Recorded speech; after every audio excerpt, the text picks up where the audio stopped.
कृष्ण चैतन्य प्रभु नित्यानंद वंदे अहं श्रीगुरो श्रीयुतपदकमलं श्रीगुरून् वैष्णवांश्च श्रीरूपं साग्रजातं सहगण रघुनाथान्वितं तं सजीवं साद्वैतं सावधूतं परिजनसहितं कृष्ण चैतन्य देवं श्री राधा कृष्ण पादान सहगण ललिता श्री विशाखान्वितांश्च ओं अज्ञानतिमिरान्धस्य ज्ञानाञ्जनशलाकया चक्षुन्मीलितं येन तस्मै श्रीगुरवे नमः। नामो श्रेष्ठं मनुमपि शचीपुत्रमत्र स्वरूपं रूपं तस्याग्रजं उरुपुरीं माथुरीं गोष्ठवाटीं राधाकुण्डं गिरिवरमहो राधिका माधवासां प्राप्तो यस्य प्रथितकृपया श्रीगुरुं तं नतोऽस्मि। नमो महावदान्याय कृष्ण प्रेम प्रदायते कृष्णाय कृष्ण चैतन्य नाम्ने गौरतिसे नमो। ध्येयं सदा परिभवग्नं अभीष्टदोहं तीर्थास्पदं शिवविरिञ्चिनुतं शरण्यं भीर्तार्तिहं प्रणतपालभवाब्धिपूतं वन्दे महापुरुषते चरणारविन्दं। त्यक्त्वा सुदुस्त्यज्य सुरेप्सितराज्यलक्ष्मीं धर्मिष्ठार्यवचसा जदगाररण्यं मायामृगं द्वैतेप्सितोन्नधावन् वन्दे महापुरुषते चरणारविन्दं।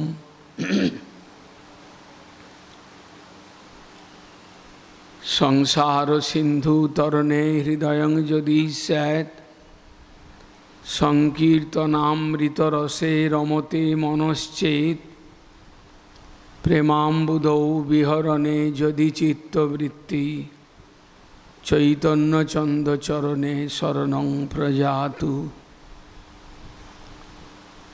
पंचतत्त्वात्मकं कृष्णं भक्तरूपस्वरूपकं भक्तावतारं भक्ताख्यं नमामि भक्तशक्तिकं। जय रूप सनातन भट्ट रघुनाथ श्रीजीव गोपाल भट्टदास रघुनाथ এই ছয় গোসাইর করি চরণ বন্দন যা হইতে বিঘ্ন নাশ অভীষ্ট পূরণ। বৃন্দা ওই তুলসী দেব বৈ প্রিয়া ওই কেশবস্য চ কৃষ্ণ ভক্তি প্রদে দেবী সত্যবত্যৈ নমো নমঃ। ভক্তা বিহীনা অপরাধ লক্ষ্যৈ ক্ষিপ্তাশ্চ কামাদি তরঙ্গ মধ্যে कृपामयी त्वां शरणं प्रपन्ना बृंदे नमस्ते चरणारविंदम। हे कृष्ण करुणा सिंधु दीनबंधु जगतपते गोपेश गोपिका कांत राधा कांत नमस्तुते। फुल्लेन्दीवर कांतिमिंदु वदनं वरावतं सप्रियं शिवस्तांकमुदार कौस्तुभधरं पीताम्बरं सुंदरं गोपीनांगनयनोत्पलार्चिततनुं गोगोपसंघावृतं गोविंदं कलवेणुवादनपरं दिव्याङ्गभूषणं भजे।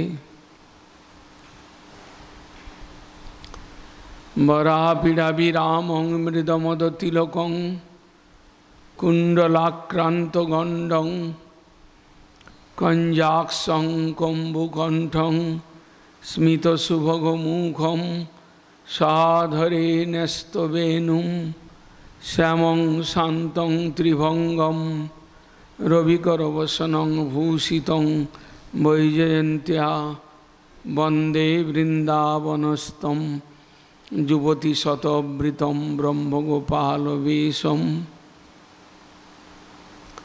कस्तूरितिलकं ललाटपटले वक्षस्थले कौस्तुभं नासाग्रे वरमौक्तिकं करतले वेणुकरे कङ्कणं सर्वाङ्गे हरिचन्दनं सुललितं कण्ठे च मुक्तावली गोपस्त्री परिवेष्टित विजयते गोपालचूड़ामणि सजल जलदनीलं दर्शितोदारशीलं करतलधृतशैलं वेणुवाद्ये विशालं व्रजजनकुलपालं कामिनी केलिलोलं तरुणतुलसीमालं नौमी गोपाल बालम। अयि नंदतनुज किंकरं पतितं मां विषमे भवाम्बुधौ कृपया तव पादपङ्कजस्थितो धूलिसदृशं विचिन्तय। हे देव हे द्वैतो हे भुवनैकबन्धो हे कृष्ण हे चपलो हे करुणैक सिंधु हे नाथो हे रमणो हे नयनाभिराम हा हा कदानुभवितासि पदं दिशोर्मे। मज्जन्मफलमिदं मधुकैटवारे मत्प्रार्थनीय मदनुग्रह एष एव तद्भृत्तो भृत्तो परिचारको भृत्तो भृत्तो भृत्तुष्व भृत्त इति मां स्मर लोकनाथ। मयि प्रसादं मधुरै कटाक्षै वंशिनिनादानुचरै विदेहि त्वयि प्रसन्ने किमिह अपरै न त्वयि अप्रसन्ने किमिह अपरै न। तप्त कांचन गौरांगी राधे वृंदावनेश्वरी वृषभानुसुते देवी प्रणमामि हरिप्रिये। राधां रासेश्वरीं रम्यां गोविंदमोहिनीं परां वृषभानुसुतां देवी प्रणमामि हरिप्रियां। महाभावस्वरूपा तम कृष्ण प्रिया वरिरसी प्रेम भक्ति प्रदे देवी राधिके तं नमाम्यहम्। हरे कृष्ण कृष्ण कृष्ण हरे हरे हरे राम राम राम हरे हरे। वाञ्छाकल्पतरुभ्यश्च कृपा सिन्धुभ्येव च पतितानां पावनेभ्यो वैष्णवेभ्यो नमो नमः।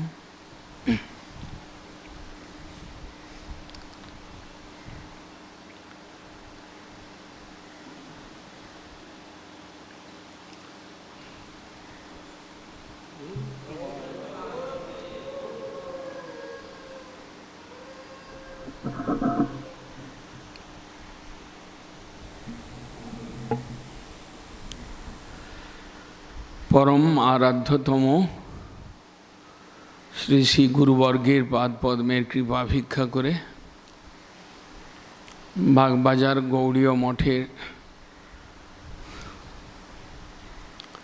हरिस्मरण महोत्सवेर समाप्ति दिवसे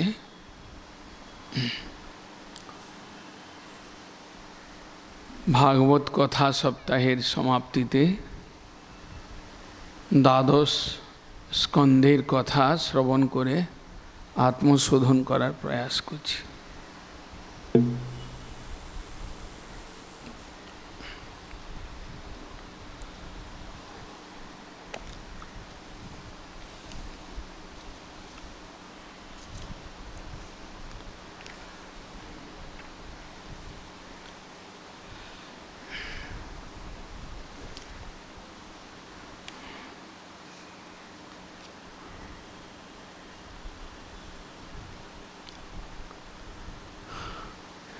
প্রত্যাকৃষ্টং নয়নমবলা যত্র লগ্নং ন সেকু কর্ণাবিষ্ট ন সরতি যৎসতাম আত্মলগ্নম যৎ শ্রীবাচাং জনয়তি রতিং কিংনু মানং কবীনাং দৃष्ट्वा জিষ্ণু যুধিরতগতং যচ্চ তৎসাম্যম ইউ।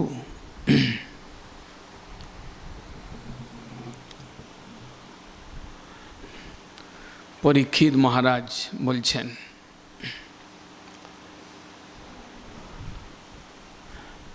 একাদশ স্কন্ধের শেষ ভাগে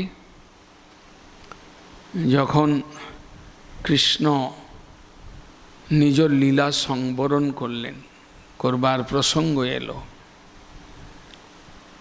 যখন ভৌম প্রপঞ্চের লীলা সমাপ্ত করে কৃষ্ণ স্বধামে গমন করছেন, তার অন্তর্ধান লীলা এবং যদুবংশের নাশ, এই প্রসঙ্গ একাদশ স্কন্ধের শেষের 2টি অধ্যায়ে যখন সুখদেব গোস্বামী বর্ণন করতে যাচ্ছেন, তখন পরীক্ষিত মহারাজ, যিনি 7 দিন ধরে কৃষ্ণের লীলা কথা, কৃষ্ণের অবতারাবলীর কথা, কৃষ্ণ ভজনের কথা শ্রবণ করছিলেন আবিষ্ট হয়ে, তিনি সেই কৃষ্ণের অপূর্ব রূপ তার ধ্যান করে বলছেন, প্রত্যাকৃষ্টুম নয়নম অবলা যত্র লগ্নং ন সেকু।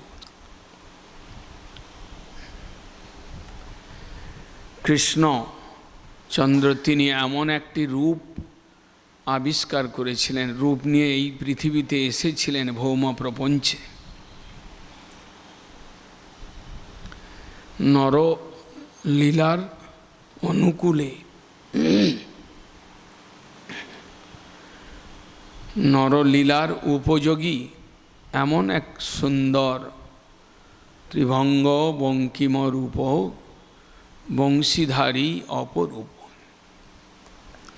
এইরকম একটা রূপ তিনি নিয়ে এসেছিলেন। সেই রূপের স্মরণ করতে গিয়ে বলছেন, প্রত্যাকৃষ্টুম নয়নম অবলা যত্র লগ্নং ন সেকু। ব্রজের গোপিকাগণ, গোয়ালিনীগণ, অবলাগণ, তারা যে রূপের দর্শন করে চক্ষুটাকে ফিরিয়ে নিতে পারতেন না, চক্ষুটাকে অন্যদিকে আবার আকর্ষণ করে নিতে সমর্থ হতেন না, প্রত্যাকৃষ্টুম নয়নম অবলা যত্র লগ্নং ন সেকু। কৃষ্ণের ওই অদ্ভুত ত্রিভুবন মোহন রূপ, গোপীগণ যে রূপকে দর্শন করেছিলেন, তারা সেই রূপ দর্শন করতে করতে তাদের চক্ষু যখন পলক পড়ত, আবৃত হতো কয়েক সেকেন্ডের জন্য, তখন তারা বিধাতাকে গালাগালি দিতেন, নাহি দিলে 1,00,000 কোটি, সবে দিলে 2টি আঁখি, তাহে দিলে নিমেষ আচ্ছাদন। বিধি জড় তপোধন, রসশূন্যতার মন, নাহি জানে যজ্ঞ সৃজন। যে দেখিবে কৃষ্ণানন্দ, তারে দিলে 2 নয়ন। গোপীগণ বলতেন, 1,00,000 বা 1 কোটি চক্ষু তুমি দিলে না, সবেমাত্র 2টো চক্ষু দিলে, তার উপরে নিমেষ পলক চক্ষুকে আবৃত করবার জন্য সময়ে সময়ে সেই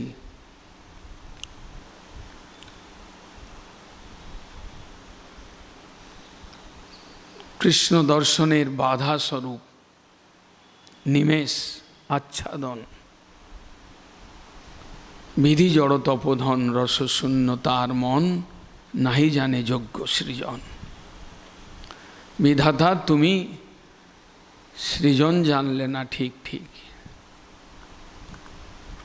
তুমি চক্ষু যারা এ সংসারের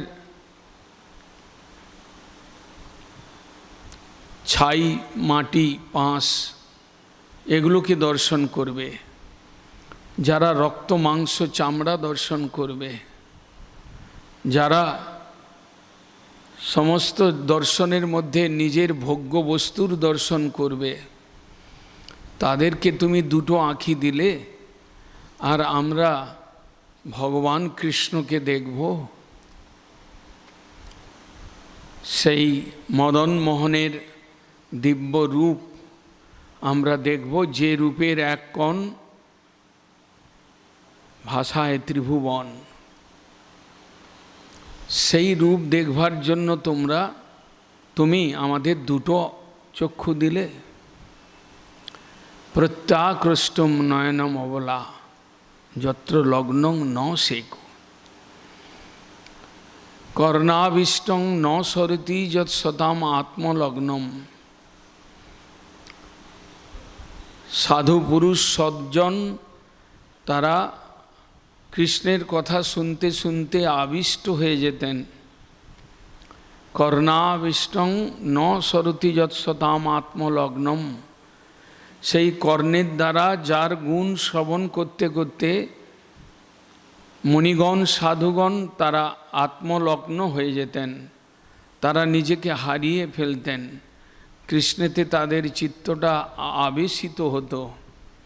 এই রকম যে কৃষ্ণ, যার গুণের এত আকর্ষণ।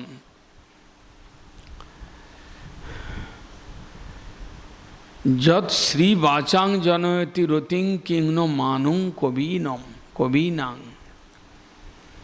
যার সৌন্দর্য কবিগণের বাক্যের উল্লাসবর্ধনকারী, কৃষ্ণের রূপ যারা বর্ণন করতেন, কৃষ্ণের গুণ যারা বর্ণন করেন, তাদের হৃদয়ের মধ্যে যে আনন্দবর্ধনকারী সেই যে কৃষ্ণের গুণ। কিংনু মানং কবিনাম, কবিগণের মান বর্ধিত হতো, তারা নিজেদেরকে ধন্য মনে করতেন। দৃষ্টা জিষ্ণু যুধিরতগতং যচ্চত সাম্যমেও। কুরুক্ষেত্রের যুদ্ধকালে যার অদ্ভুত রূপ দেখে কৌরব পক্ষীয় সেনাগণ নিজের শরীর ত্যাগকালে যে রূপের দর্শন করে তারা মুক্তিপ্রাপ্ত হয়েছিলেন। দৃষ্টা জিষ্ণু যুধিরতগতং যচ্চত সাম্যমেও। যারা কুরুক্ষেত্রের যুদ্ধে অর্জুনের রথপরি বসে থাকা সারথী স্বরূপ শ্রীকৃষ্ণের রূপ দর্শন করতে করতে প্রাণ ত্যাগ করেছিলেন, তারা তৎক্ষণাৎ ইহ সংসার থেকে মুক্তি লাভ করেছিলেন। এই যে অপূর্ব রূপ ত্যাগ করে কৃষ্ণ তিনি কীভাবে স্বধামে গেলেন, কেনই বা গেলেন, এইসব চিন্তা করতে করতে পরীক্ষিত মহারাজ বড় ব্যাকুল হলেন। কৃষ্ণের রূপের চিন্তা করতে করতে তার এই রূপ বর্ণন একাদশ স্কন্দের শেষ পর্যায়ে কৃষ্ণের অন্তর্ধান লীলা প্রসঙ্গে সুখদেব গোস্বামী কৃষ্ণ অন্তর্ধান এবং যাদবগণের বিনাশ এই লীলাকে মৌসল লীলা বলে আখ্যাত হয়েছে। মৌসল লীলা, কৃষ্ণের মৌসল লীলা, যে লীলার দ্বারা যাদবগণ তারা পরস্পরের যুদ্ধের দ্বারা বিনাশপ্রাপ্ত হলেন এবং কৃষ্ণ স্বয়ং নিজ শরীর জরা নামক এক ব্যাধের তীরের আঘাতে নিজের শরীর ত্যাগ করেছিলেন। সেই প্রসঙ্গে গোস্বামীগণ বর্ণন করেছেন রাম অবতারে ভগবান রামচন্দ্র তিনি সশরীরে সমস্ত তার পার্ষদগণকে নিয়ে বৈকুণ্ঠে গমন করেছিলেন।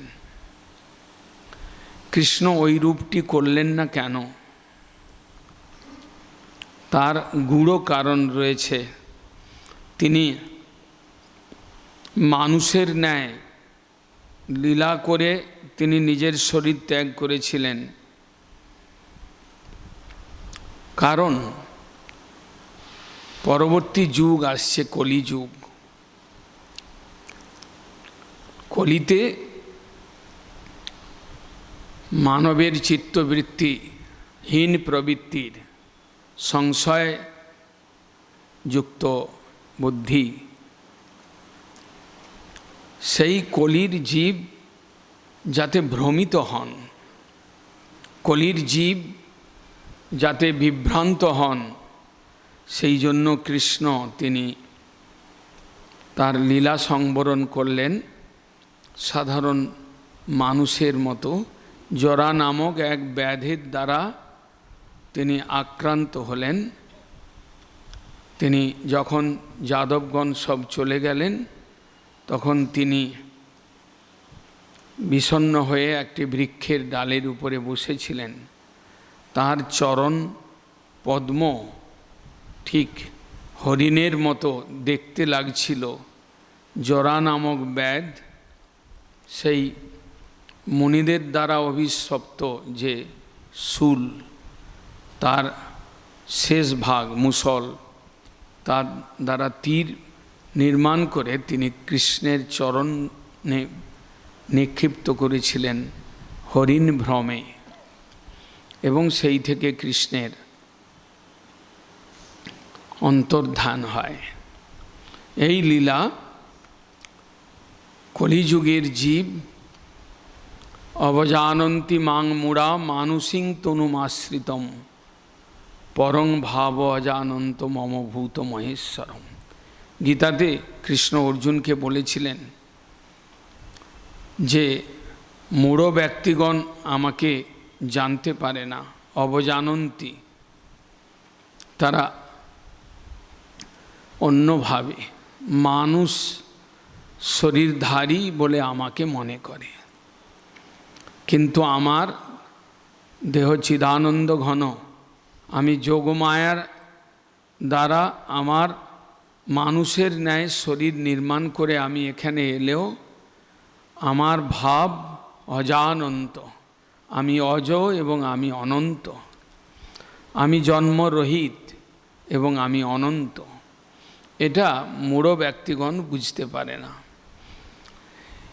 তারা কতিপয় অসুর প্রকৃতির লোক, অসুর মোহিনী, অনিত্য প্রাকৃত ঘটনা বলে তারা এই কৃষ্ণের অন্তর্ধানকে মনে করবেন, এবং তার ফলে কলিতে কলহ বা বিভিন্ন রকম মতবাদ সৃষ্টি হবে। এই জন্য কৃষ্ণ তিনি এইভাবে শরীর ত্যাগ করলেন।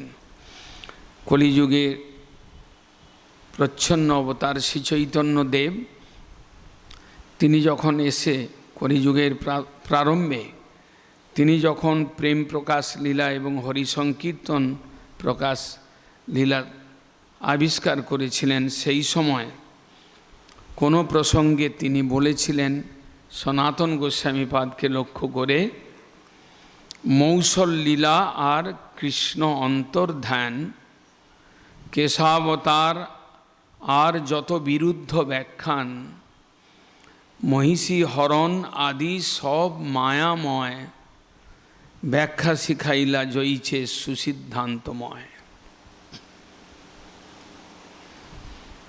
সনাতন গোস্বামীপাদকে যখন মহাপ্রভু শিক্ষা দিচ্ছেন অবতার বর্ণন প্রসঙ্গে কৃষ্ণের অন্তর্ধান লীলা বিষয়ে, কৃষ্ণের মৌসল লীলা এবং অন্তর্ধান লীলা কৃষ্ণের কেশবাবতার, কেশব রূপে অবতার এবং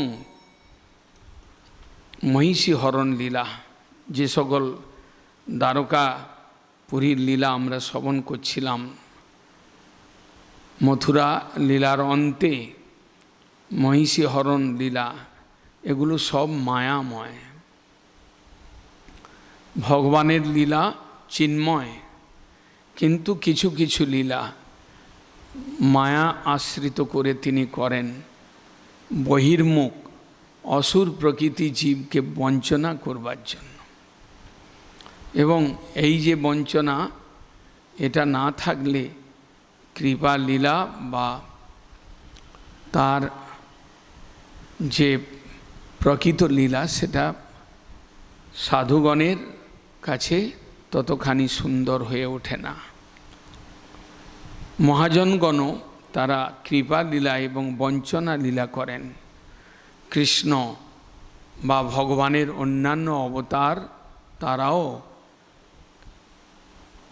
যেমন কৃপা লীলা করেন এই সংসারে এসে, তেমনি তারা অসুর মোহন লীলা, অযোগ্য মূঢ় অসুর প্রকৃতি এবং নাস্তিক ব্যক্তিদের বঞ্চিত করবার জন্য কিছু লীলা তারা করে যান। সেই জন্য মহাপ্রভু এ সকল কথা ব্যাখ্যা শিখাইলা তৈছে সুসিদ্ধান্তময়, সিদ্ধান্তময় ব্যাখ্যা মহাপ্রভু করেছিলেন। এই যে একাদশ স্কন্দের শেষ কথা এবং দ্বাদশ স্কন্দের কথায় মুখ্যত কলি যুগের দোষের কথা এবং গুণের কথা বর্ণন, কলির মাহাত্ম্য বর্ণন, মুখ্যরূপে পরীক্ষিত মহারাজের অন্তর্ধান, মার্কেন্ডীয় কথা, মার্কেন্ডীয় ঋষি তার চরিত কথা এবং ভাগবত গ্রন্থের মহিমা, শাস্ত্রের মহিমা, এই চারটি বিষয় সংক্ষেপে দ্বাদশ স্কন্ধে বর্ণন করা হয়েছে। তার মধ্যে কলির দোষ এবং মাহাত্ম্য বর্ণন প্রসঙ্গে দ্বাদশ স্কন্ধের প্রথম অধ্যায়ে, 2-3টি অধ্যায়ে সুখদেব গোস্বামী বর্ণন করলেন যে কলি কলহপ্রিয়তা কলিযুগের মানবের মধ্যে থাকবে, নানা প্রকার দোষযুক্ত মানুষ, হিংসা দেশ মাৎসর্য আদিতে ভরা, অল্পতেই ধৈর্যহীন, কলির মানব স্বল্পায়ু হবেন, কলির মানব সর্বদা হৃদয়ের মধ্যে দোষযুক্ত, অন্যের দোষ দেখাতে তারা, দোষ দেখতে তারা অভ্যস্ত হবেন এবং কলিযুগের প্রারম্ভের থেকেই রাজন্যবর্গ তারাও ক্রমে তাদের মধ্যে ধর্ম বিচ্যুত হবেন, ধর্ম বিচ্যুত হবেন, ধর্ম সংকর উপস্থিত হবে এবং ক্রমে রাজাগণ তারা নিজ নিজ স্বার্থ সিদ্ধির জন্য তারা প্রজাদের রক্ত শোষণ করবেন, প্রজাদের তারা উৎপীড়ন করবেন। এই সকল বহু কথা কলিযুগের জীবের পক্ষে যেটা খুব খারাপ। কলিযুগের মানব তারা সর্বদাই সার গ্রহণ বিষয়ে তারা অপটু হবেন, অসার বস্তুকে গ্রহণ করবেন। কলিযুগের মানবের এই সকল দোষ বর্ণন করে এবং কলিযুগের ভাবী অবস্থার বর্ণন করলেন। কলিতে ক্রমে ধর্ম লুপ্ত হয়ে যাবে এবং মানবের মধ্যে সর্বপ্রকার দোষ আশ্রয় করবে এবং কলিযুগের অন্তভাগে কল্কি অবতার তিনি আসবেন এবং তিনি অশ্বারোহণ করে খড়গ হস্তে সেই সকল অধার্মিক রাজন্যগণকে তিনি বধ করে পুনরায় সত্যযুগের সূচনা করবেন। এইসব কথা সুখদেব গোস্বামী বললেন পরীক্ষিত মহারাজকে। সেই সঙ্গে কলিযুগের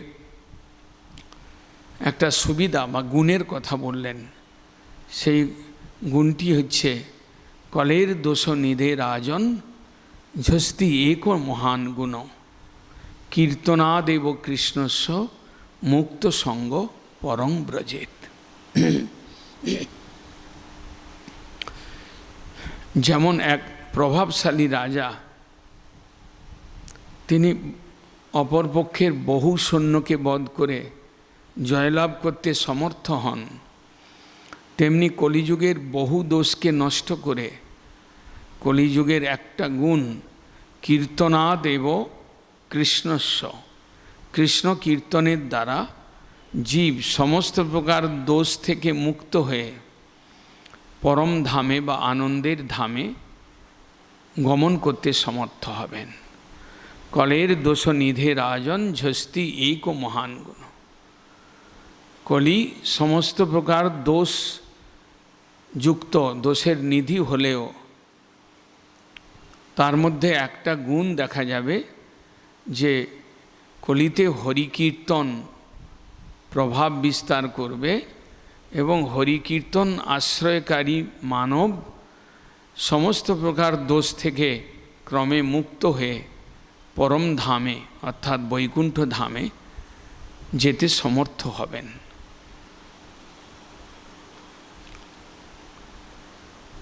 কলের দোষ নিধে রাজন ঝস্তি এক মহান গুণ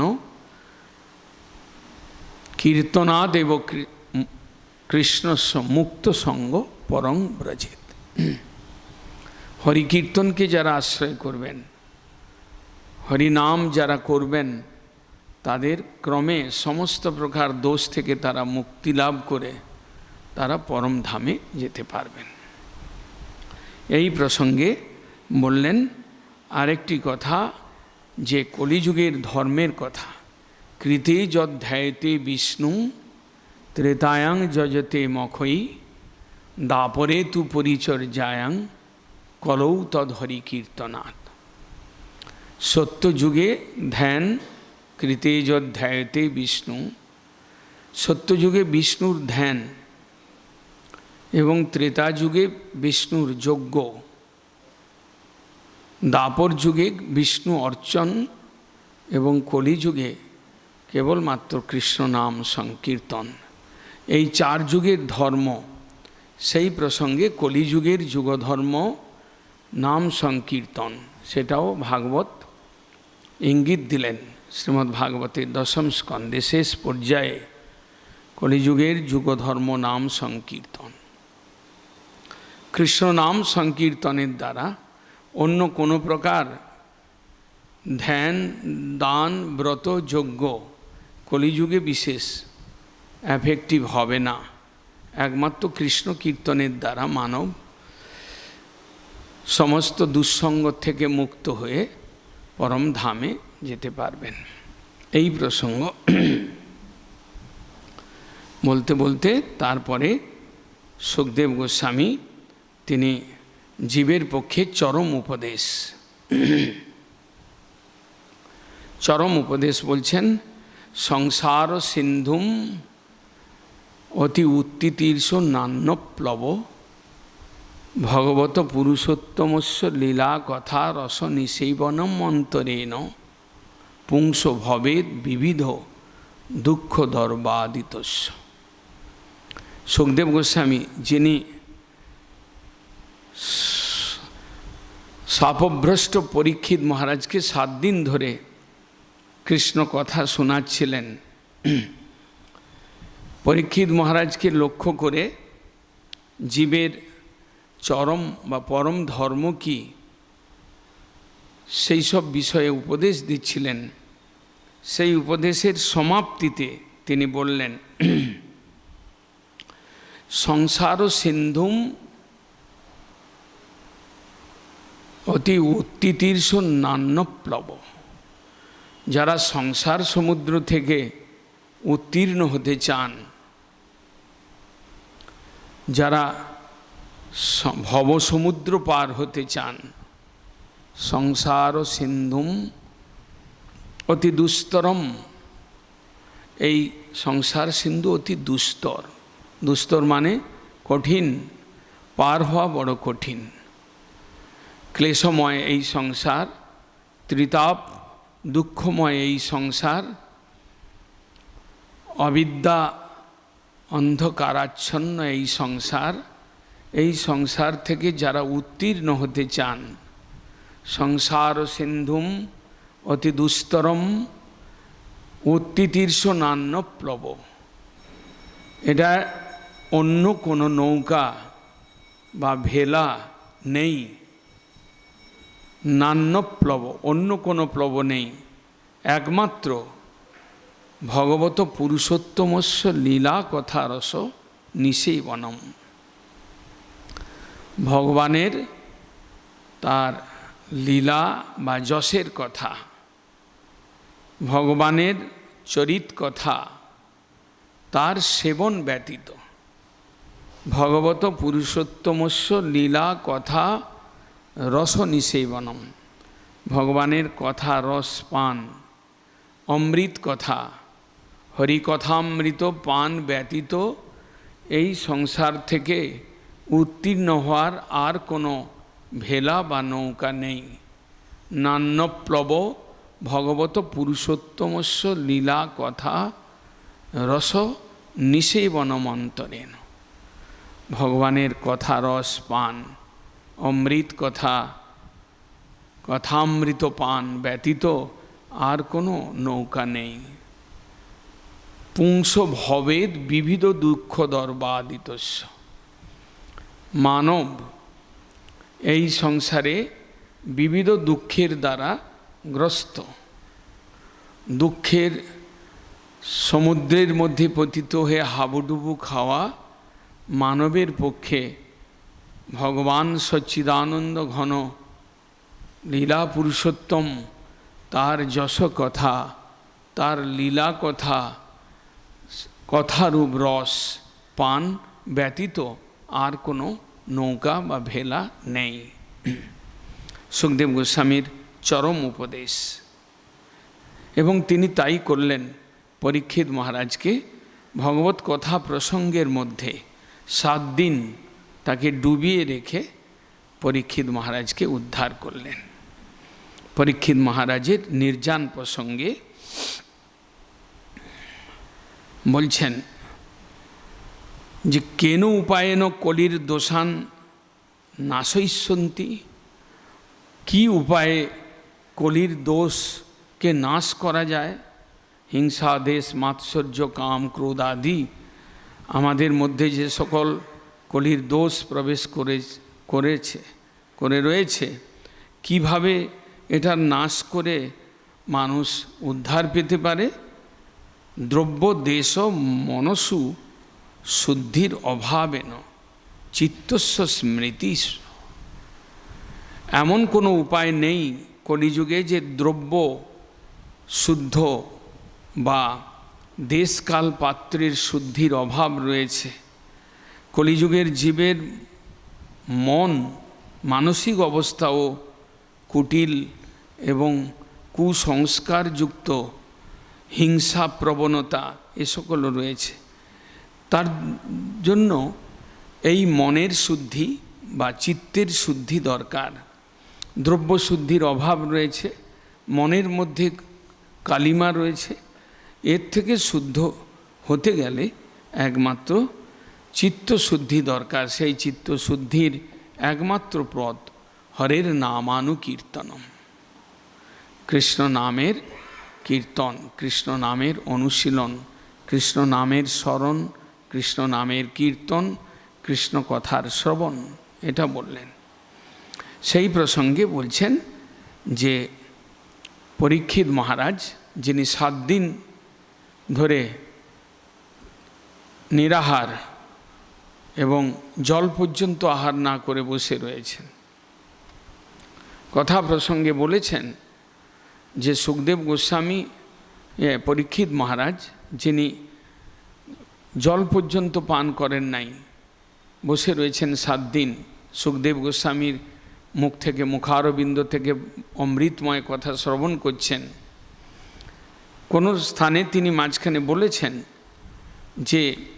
যে ক্ষুধা তৃষ্ণা আমাকে ঋষির গলায় মরা সাপ ঝুলিয়ে দিতে বাধ্য করেছিল এক সময়, আজ থেকে 7 দিন আগে পরীক্ষিত মহারাজ তিনি পঞ্চপাণ্ডবের বংশের পুত্র হয়েও তিনি কি করেছিলেন, মৃগয়া করতে গিয়ে তৃষ্ণার্ত হয়ে তিনি ঋষির আশ্রমে গিয়ে জল প্রার্থনা করেছিলেন, কিন্তু ঋষি ধ্যানমগ্ন ছিলেন, তাই তাকে জল দিতে পারেন নাই। তাই পরীক্ষিত মহারাজ ক্রোধিত হয়ে ধনুষ অগ্রভাগে একটা মরা সাপকে সেই ঋষির গলায় জড়িয়ে দিয়েছিলেন। তার থেকেই ঋষির পুত্র সেটা জানতে পেরে অভিশাপ দিয়েছিলেন যে হে রাজন, আজ থেকে 7ম দিনে তোমার সর্পদংশনে মৃত্যু হবে। এই যে ঋষিপুত্রের অভিশাপ, তার যে কারণ তৃষ্ণা, তারপরের থেকে তিনি এখনও 1 বিন্দু জলপান করেন নাই। তিনি ঋষির গলায় মরা সাপ দেওয়ার পর তিনি বাড়ি ফিরছিলেন। পরে তিনি অভিশাপ বৃত্তান্ত জেনেছিলেন, ঋষিপুত্রের অভিশাপ। তিনি যখন বাড়িতে ফিরেছেন সঙ্গে সঙ্গেই সেই সমীক ঋষির এক শিষ্য গিয়ে দুঃসংবাদ তাকে পৌঁছে দিয়েছিলেন যে তোমার আজ থেকে 7ম দিনে সর্পদংশনে মৃত্যু হবে। তিনি আর জল খাওয়ার সুযোগ পান নাই। যখন তিনি জানলেন যে আমার মৃত্যু আর 7 দিন রয়েছে, তিনি রাজবেশ পরিত্যাগ করে তিনি সেই গঙ্গার তীরে গিয়ে তিনি প্রায়োপবেশন করেছিলেন আমৃত্যু অনশন। এবং ভাগ্যক্রমে সুখদেবের আগমন এবং সুখদেবের মুখারবিন্দ থেকে তিনি কৃষ্ণ কথা 7 দিন শ্রবণ করছিলেন।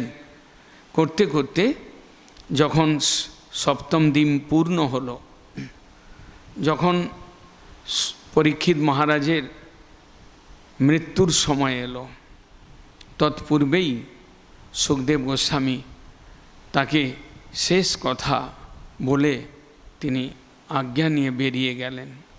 সুখদেব গোস্বামী বললেন, হে মহারাজ, আত্মা এবং দেহের মধ্যে ভেদ রয়েছে। আমাদের যে শরীর এবং তার ভিতরে যে দেহি বা প্রাণ, সেটা হচ্ছে আত্মা। এ দুটো ভিন্ন।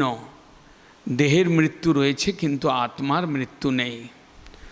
ন জায়তে ম্রিয়তে বা কদাচিৎ অয়ং ন ভূতা ভবিতা বা ন ভুয়ো অজো নিত্য শাশ্বত অয়ং ন হন্যতে হন্যমানে শরীরে। শরীরের মৃত্যু রয়েছে কিন্তু প্রকৃতপক্ষে তোমার যে আত্মা, জীবাত্মা, সেটার মৃত্যু নেই। জীবাত্মা নিত্য, অজ, অমর। এবং এই জীবাত্মা দেহ ভঙ্গ হলেও, দেহ নাশ হলেও এই আত্মাটা দেহ ছেড়ে, এক দেহ ছেড়ে আরেক দেহে প্রবেশ করে। অর্থাৎ দেহ ত্যাগ, দেহ পরিবর্তন করে মাত্র। অতএব দেহাত্মবোধ, দেহেতে যারা আত্মবোধ করেন, দেহচর্চা নিয়ে যারা মেতে থাকেন, দেহটাকেই সব কিছু জানেন, তারা প্রকৃত তত্ত্ব জানেন না, তারা মূর্খ। তাই তারা দেহ চলে গেলে হায় হায় করতে থাকেন, মৃত্যুতে ক্রন্দন করতে থাকেন। প্রকৃতপক্ষে দেহের মৃত্যু হয়, দেহের বিনাশ হয়, কিন্তু মানুষের আত্মাটার মৃত্যু হয় না। অতএব হে রাজন, আপনি যে অনাদি নিধন হরির কথা আবিষ্ট হয়ে শ্রবণ করলেন, আপনি সেই হরিতে মন বা আত্মাকে নিয়োগ করুন।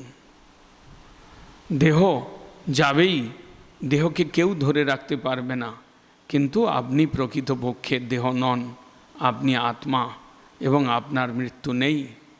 এই সকল কথা বলে সুখদেব গোস্বামী কি করলেন, তিনি আজ্ঞা নিয়ে তিনি রওনা হবেন, তৎক্ষণাৎ চলে যাবেন। এমন সময় সুখদেব গোস্বামীকে কৃতজ্ঞতা জানিয়ে পরীক্ষিত মহারাজ বলছেন, সিদ্ধোস্মি অনুগৃহীতোস্মি ভবত করুণাত্মনাম শ্রাবিত যচ্চ মে অনাধি নিধনং হরি। আমি সিদ্ধ হয়েছি, সিদ্ধোস্মি, কৃতার্থোস্মি, আমি আপনার দ্বারা কৃতার্থ হয়েছি। কেন? যে ভবতা করুণাত্মন, হে করুণাত্মন প্রভু, আপনি আমাকে শ্রাবিত যচ্চ মে অনাদি নিধনম হরি, আপনি অনাদি নিধন হরি তার কথা আপনি আমাকে শুনিয়েছেন। সপ্তাহকাল ব্যাপী আপনি আমাকে আমার ক্ষুধা তৃষ্ণার যে জ্বালা সেটাকে আপনি অনুভব করতে দেন নাই। আপনার মুখারবিন্দ কথা পান করতে করতে আমি আবিষ্ট ছিলাম। আমি এখন বুঝতে পেরেছি যে আমি প্রকৃতপক্ষে আত্মা, ঈশ্বরের অংশ, আমার মৃত্যু নেই। আমি সেই অনাদি নিধন হরি যার কথা, অমৃতময় কথা আপনি শোনালেন, আমার চিত্তটা তাতে আবিষ্ট হয়েছে, আমি কৃতার্থ হয়েছি, আমি সিদ্ধ হয়েছি। আপনি তার গুণ শ্রবণ করিয়ে আমাকে ধন্য করেছেন। অতএব আপনি আমাকে মৃত্যু বরণ করতে আজ্ঞা দিন, আমার এই দেহটা নাশ হোক, আপনি আমাকে আজ্ঞা দিন। এই বলে সুখদেব গোস্বামীকে প্রণাম করলেন পরীক্ষিত মহারাজ।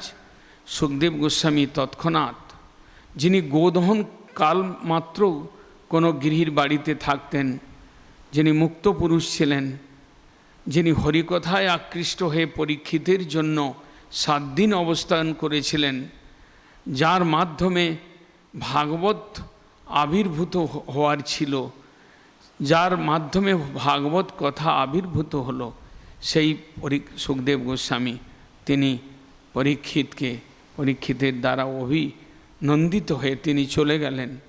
তৎক্ষণাৎ পরীক্ষিত, যিনি কৃষ্ণ কথায় আবিষ্ট ছিলেন, তিনি কুশাসনে উত্তরমুখী হয়ে সেই গঙ্গা নদীর তীরে বসলেন এবং ভগবানেতে চিত্ত নিয়োগ করলেন, আবিষ্ট হলেন। এমন সময় দ্বিজ রূপে সেই রাজার সামনে তক্ষক, যে তক্ষক দংশনে তার মৃত্যু হবে এই রকম সেই ঋষিপুত্র শৃঙ্গী অভিশাপ দিয়েছিলেন। রাজা যখন ধ্যানস্থ হলেন, তখনই সেই তক্ষক ব্রাহ্মণ রূপে এসে সঙ্গে সঙ্গে রাজার শিরোপরি দংশন করলেন এবং রাজার শরীরটা সঙ্গে সঙ্গে ভস্মীভূত হয়ে গেল এবং রাজা বৈকুণ্ঠ গতি লাভ করলেন। সঙ্গে সঙ্গে দুন্দুবি বাজন হলো, দেবতাগণ তারা উপর থেকে পুষ্প বর্ষণ করলেন, সিদ্ধ বিদ্যাধর অপ্সর গন্ধর্বগণ তারা গান এবং নৃত্য করতে লাগলেন রাজার বৈকুণ্ঠ গতি দর্শন এবং শ্রবণ করে। এইভাবে সুখদেব গোস্বামীর দ্বারা ভগবানই তিনি ভাগবত আবির্ভূত করিয়ে পরীক্ষিতকে লক্ষ্য করে জগৎজীবকে দেখালেন যে কলিযুগেতে কৃষ্ণ নাম, কৃষ্ণ কথা শ্রবণ কীর্তনের দ্বারা সম্পূর্ণরূপে কলি দোষ থেকে মুক্ত হয়ে পরম ধামে গমন করা যায়। সুখদেব গোস্বামী চলে গেলেন পরীক্ষিত মহারাজ। পরবর্তীকালে সুত গোস্বামীপাদ শৌনকাদি ঋষিগণকে বর্ণন করলেন যে এইভাবে পরীক্ষিত জ্ঞান লাভ করে তিনি মুক্তি লাভ করলেন। এই প্রসঙ্গে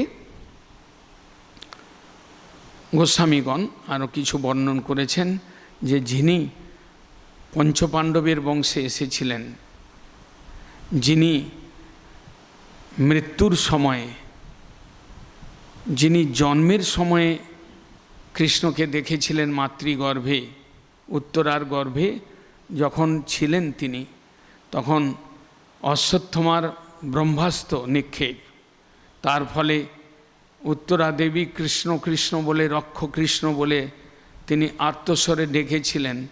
তখন কৃষ্ণ তার গর্ভের ভিতরে আবির্ভূত হয়ে সুদর্শন চক্র চালিয়ে অশ্বত্থমার ব্রহ্মাস্ত্রকে টুকরো টুকরো করে পরীক্ষিতকে রক্ষা করেছিলেন।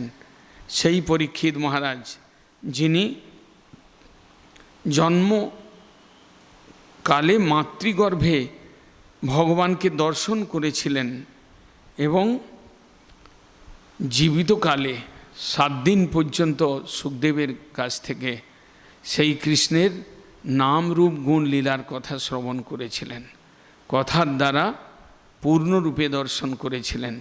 সেই পরীক্ষিত মহারাজ তিনি মুক্তি লাভ করলেন কি তিনি বৈকুণ্ঠ গমন করলেন? গোস্বামীগণ, গৌড়ীয় গোস্বামী বর্গের মধ্যে ছিল বিশ্বনাথ চক্রবর্তীপাদ, তিনি দ্বাদশ স্কন্ধের 5ম অধ্যায়ের প্রথম অংশেই তিনি এর বিশাল ব্যাখ্যা দিয়েছেন যে পরীক্ষিত মহারাজ তিনি মহাভাগবত, তিনি মহাভাগবতগণের বংশে আবির্ভূত হয়েছিলেন। তিনি 7 দিন পর্যন্ত কৃষ্ণের লীলা কথাতে আবিষ্ট হয়েছিলেন, তিনি কৃষ্ণ গতি লাভ করেছিলেন। তিনি তাহলে কেন মুক্তির কথা বলা রয়েছে? এই মুক্তি অর্থাৎ পরম মুক্তি, ভগবত প্রাপ্তি, এই মুক্তির কথা বলা বা জ্ঞান লাভ করার কথা বলার উদ্দেশ্য হচ্ছে এই যে এর দ্বারা ভগবান যেমন মোহিনী অবতারে দেবতাগণকে অমৃত বিতরণ করে দেবতাগণের মধ্যে তিনি যেমন অসুরগণকে মোহিত করে তাকে বঞ্চিত করেছিলেন অমৃত থেকে, তেমনি যারা যারা ক্ষুদ্র জ্ঞান অর্জন করে, যারা জ্ঞান পথের পথিক, যারা নিরাকার ব্রহ্মের উপাসক, তাদেরকে মোহিত করবার জন্য সুখদেব গোস্বামী দ্বারা পরীক্ষিত মহারাজ মোক্ষপ্রাপ্ত হয়েছেন, জ্ঞান প্রাপ্ত হয়েছেন, এই ধরনের কথা বলা রয়েছে। প্রকৃতপক্ষে কৃষ্ণ প্রাপ্তি পরীক্ষিত মহারাজ মৃত্যুর উপরন্তে তিনি কৃষ্ণ প্রাপ্তি এবং বৈকুণ্ঠ লোকে গমন করেছিলেন, এটাই ঠিক কথা। এর পরবর্তীকালে মার্কেণ্ড ঋষির কথা আমরা দ্বাদশ স্কন্ধে অল্প শেষ ভাগে মার্কণ্ড ঋষির কথা কেন এলো সেটাও বলছেন।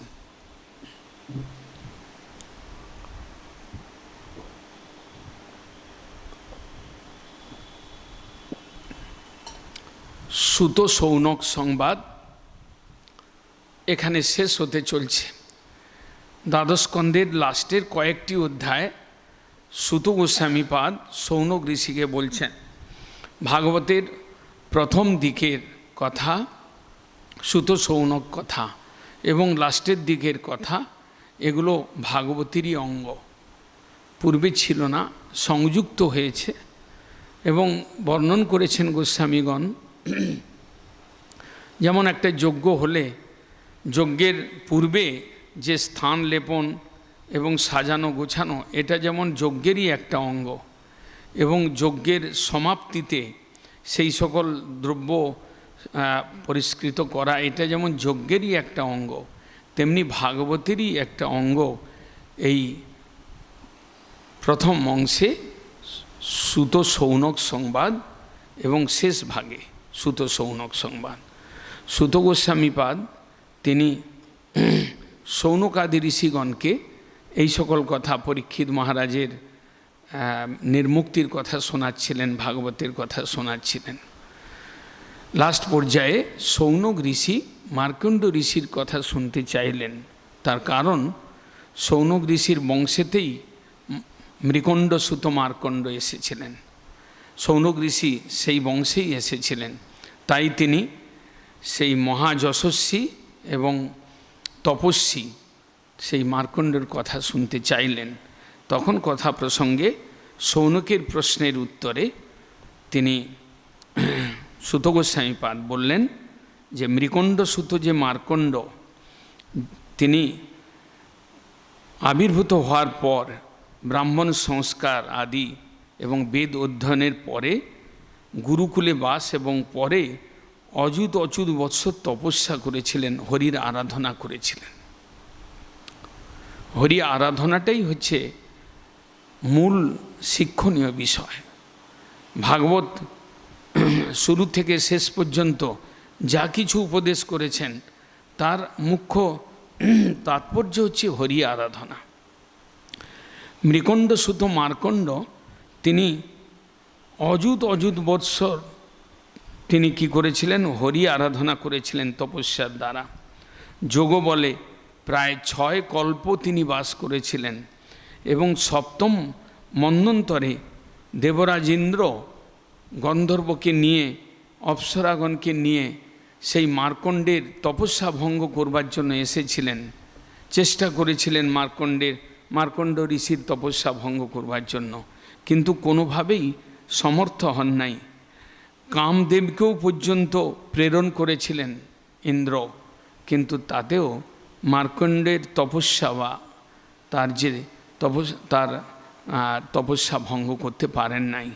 পরে তার তপস্যায় সন্তুষ্ট হয়ে, মার্কণ্ডের তপস্যায় সন্তুষ্ট হয়ে নরনারায়ণ রূপে ভগবান তাকে দর্শন দিয়েছিলেন। মার্কণ্ড ঋষি ভগবানের দর্শন করে তাকে স্তব করেছিলেন এবং বলেছিলেন তুমি একটা বর নাও। তখন মার্কণ্ড ঋষি ভুলবশত তিনি কি করেছিলেন? ভগবানের মায়া দেখতে চেয়েছিলেন, এই বর চেয়েছিলেন যে আপনার মায়াকে যেন আমি দেখতে পাই বা আপনার মায়াকে দেখতে চাই আমি। এই কথা বলাতে সঙ্গে সঙ্গে ঋষির আশ্রমের চতুর্দিকে জলমগ্ন হয়ে গেল। ভগবানের মায়ায় সমস্ত পৃথিবী জলমগ্ন হয়ে গেল এবং মার্কণ্ড ঋষি সেই জলের মধ্যে একমাত্র মুনি। তিনি হাবুডুবু খেতে খেতে, সাঁতার দিতে দিতে, ক্ষুধায় তৃষ্ণায় অযুত সহস্র বর্ষ তিনি ওই সমুদ্রের মধ্যে ঘুরতে লাগলেন। বিপদে পড়লেন, কি বিরাট বিপদ আমি নিজেই ডেকে এনেছি। হরি আরাধনা করার পর হরির কাছে হরি বর দিতে চাইলেও আমি তার মায়া দেখতে চাইলাম, এটা কি ভুল করলাম। এই বলে তিনি আক্ষেপ, অনুশোচনা এবং নিজেকে ধিক্কার দিতে দিতে সেই সমুদ্রের জলে হাবুডুবু খেতে খেতে, সাঁতার দিতে দিতে তিনি বিপত্তিতে পড়লেন এবং ভগবানের শরণ নিলেন। তখন তিনি অশ্বত্থ বৃক্ষের একটি পত্রের উপরে সুন্দর একটি সেই কৃষ্ণ মূর্তি তিনি তাকে দর্শন করলেন এবং শিশুতে তার দিব্য রূপ দেখে মুনি তার নিকটে গেলেন। শিশুর শ্বাস বায়ুর দ্বারা মার্কণ্ড ঋষি সেই কৃষ্ণের শরীরের মধ্যে প্রবেশ করলেন। কিছুক্ষণের মধ্যেই দেখতে পেলেন সেখানেও অন্তর বহির্দেশে সর্বত্রই তার সৃষ্টি। তিনি দেখলেন কিছুক্ষণের মধ্যে নিজের আশ্রমে ফিরে এসেছেন। সমস্ত জল টল চলে গেল, যেন একটা স্বপ্নের মতো একটা কিছু দেখলেন এবং পরমুহূর্তে দেখলেন যে তিনি তার আশ্রমে ফিরেছেন। পরবর্তীকালে তিনি কি করলেন? তিনি এই আবার তিনি সেই জীবনের শেষ ভাগ হরি আরাধনা শুরু করলেন এবং পরবর্তীকালে ভগবানই শিব এবং পার্বতী রূপে এসে তাকে বর দিলেন, বললেন যে তুমি বর মাগো। তখন মার্কণ্ড ঋষি বললেন যে ভক্তি প্রার্থনা করি, শ্রীহরিতে আমার ভক্তি হোক। এই বলে তথাস্তু বলে শিব ঠাকুর তাকে বহুকাল পর্যন্ত, প্রলয় পর্যন্ত অজরত্ব, অমরত্ব এবং জ্ঞান বৈরাগ্যাদি সহ তাকে ভক্তি দান করলেন।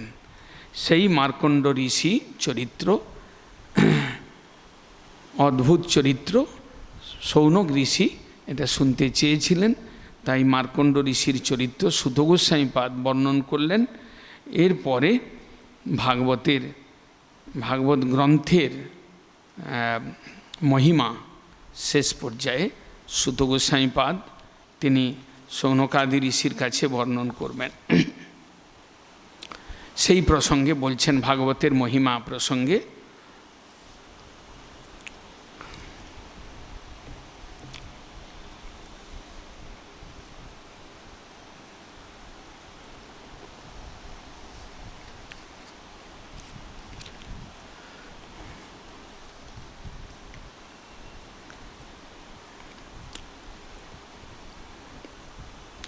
ভাগবতের দ্বাদশ স্কন্ধের দ্বাদশ অধ্যায়ে ভাগবতের মহিমা বর্ণন করবার পূর্বে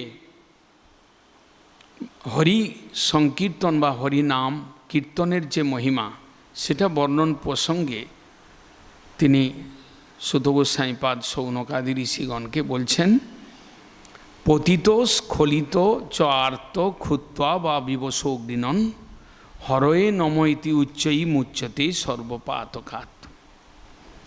পতিত, স্খলিত বা আর্ত এমন ব্যক্তিও যদি বিবশেও হরিনাম উচ্চারণ করেন, হরয়ে নম ইতি উচ্চই মুচ্যতে সর্বপাতকাৎ। হরি এই শব্দ বা হরয়ে নম এই শব্দ যদি উচ্চারণ করেন, তিনি যত পতিত হন না কেন তিনি তৎক্ষণাৎ সমস্ত পাপ থেকে রক্ষা পান। পূর্বেও ভাগবত বর্ণন প্রসঙ্গেও বলা হয়েছে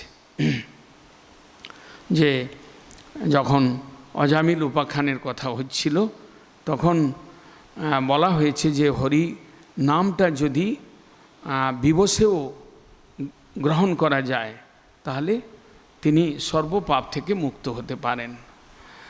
এখানে তাই বলছেন সমাপ্তিতে সুত গোস্বামীপাদ বলছেন, পতিত স্খলিত চ আর্ত ক্ষুত্বা বা বিবশ অগ্নিনন হরয়ে নম ইতি উচ্চই মুচ্যতে সর্বপাতকাৎ। সংকীর্তমান ভগবান অনন্ত শ্রুতানুভাব ব্যসনং হি পুংসাং প্রবিশ্য চিত্তং বিধুনতি অশেষম যথা তম অর্ক অভ্রম ইব অতিবাত। মৃষা গিরাস্তু যশতি অসৎ কথা ন কথ্যতে যদ ভগবান অধোক্ষজ তদেব সত্যং তদ ওহিব মঙ্গলম তদেব পুণ্যং ভগবদ গুণোদয়ম।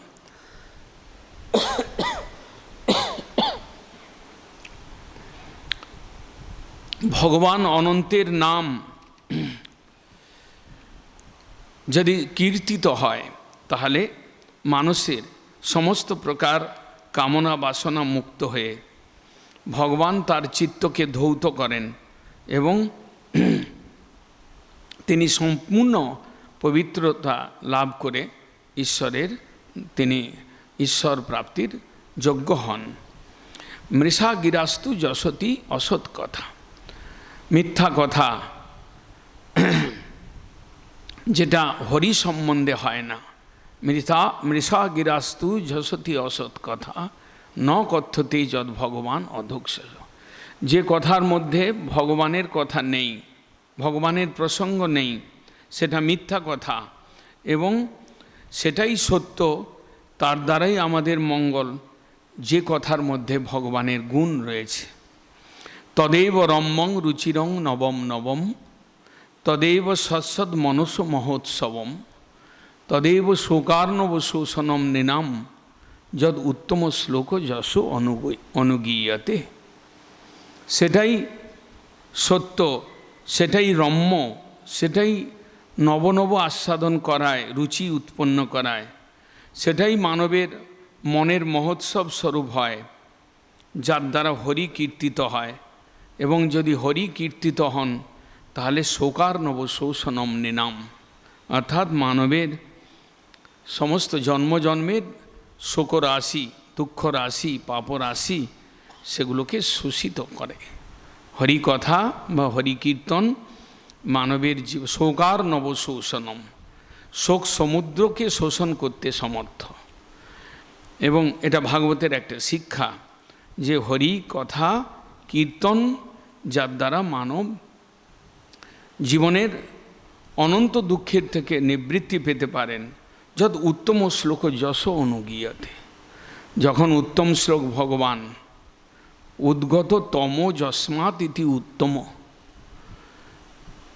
যার মধ্যে কোনো তম বা হেয় অংশ নেই, এই রকম যশ যার, উত্তম শ্লোক, উত্তম ব্যক্তিগণ শ্লোকের দ্বারা যার যশ কীর্তন করেন, অথবা যার যশের মধ্যে কোনো প্রকার হেয় বা তম অংশ নেই, যার যশ শ্রবণ করলেই মঙ্গল, শ্রবণ মঙ্গলম, সেই উত্তম শ্লোক হরির কথা যারা অনুগীয়তে, যদি কোথাও কীর্তিত হয়, অনুকীর্তন হয়, যদি সেই কথার কেউ শ্রবণ করেন, তাহলে সেই মানবের শোকার নব শোষণম, শোক সমুদ্র শোষিত হয়, জীবন আনন্দে ভরে যায়।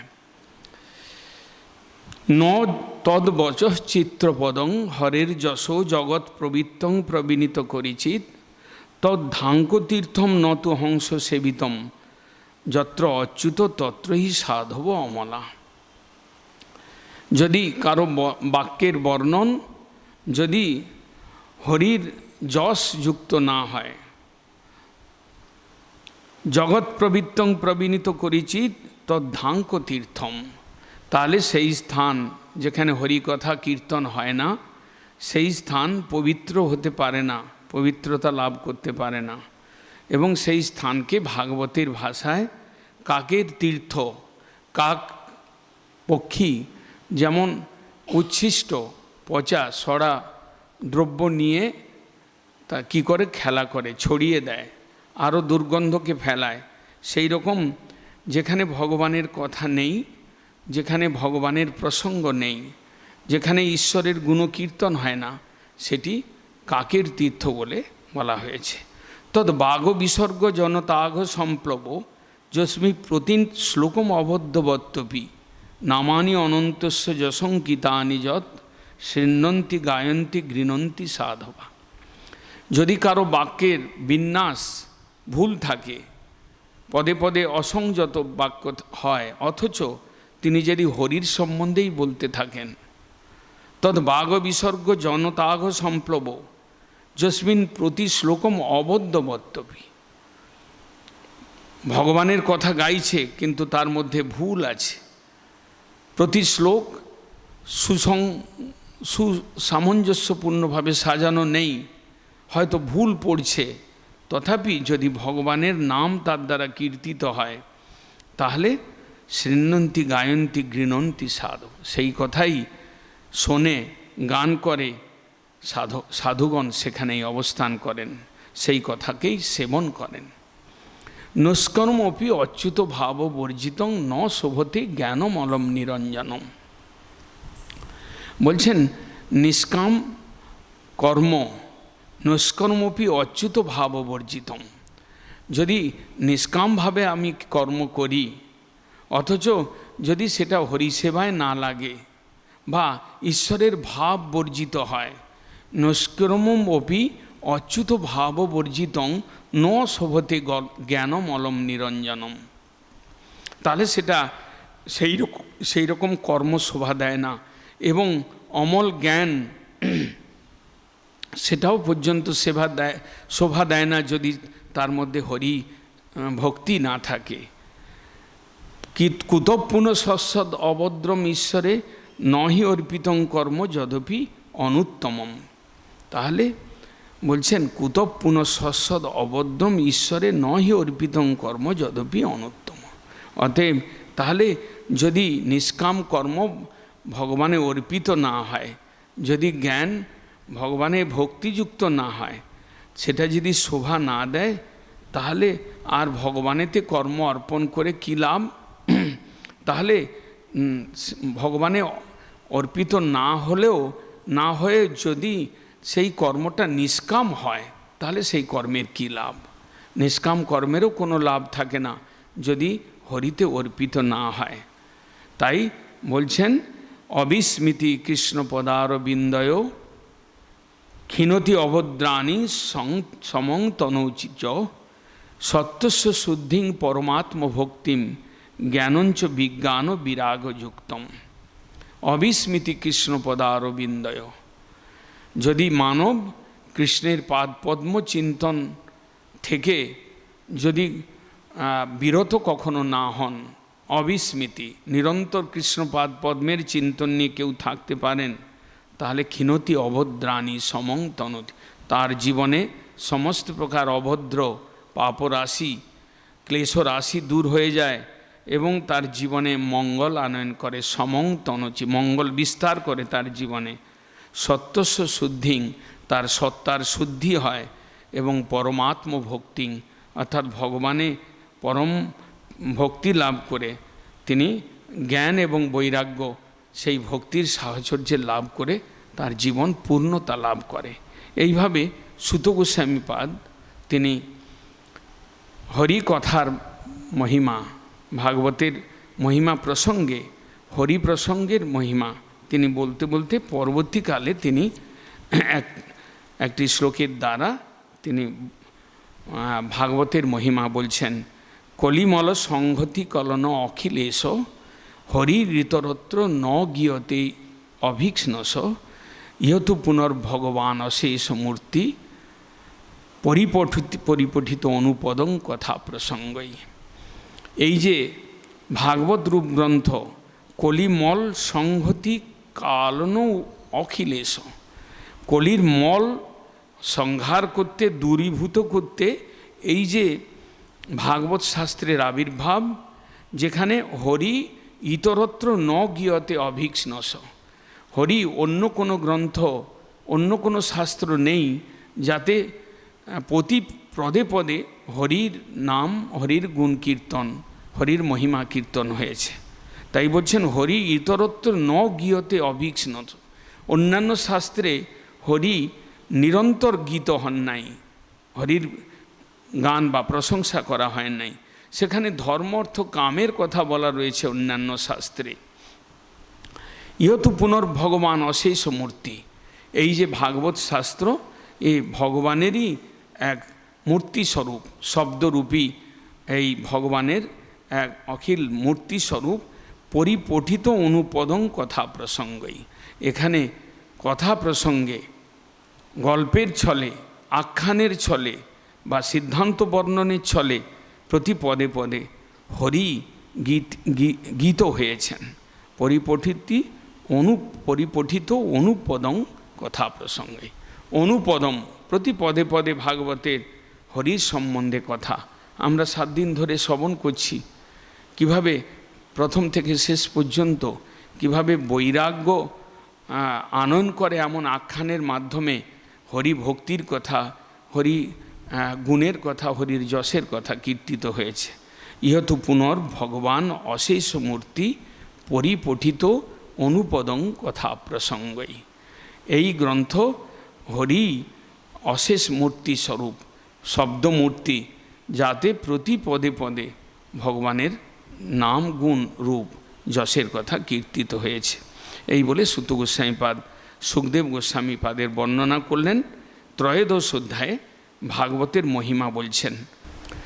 আদি মধ্য অবসানেষু বৈরাগ্যাখ্যান সংযুতম হরি লীলা কথাব্রাত অমৃতানন্দিত সৎসুরম সর্ববেদান্ত সারং যদ ব্রহ্মাত্মাইক লক্ষণম বস্তু দ্বিতীয়ং তন্নিষ্ঠং কৈবল্যৈক প্রয়োজনম।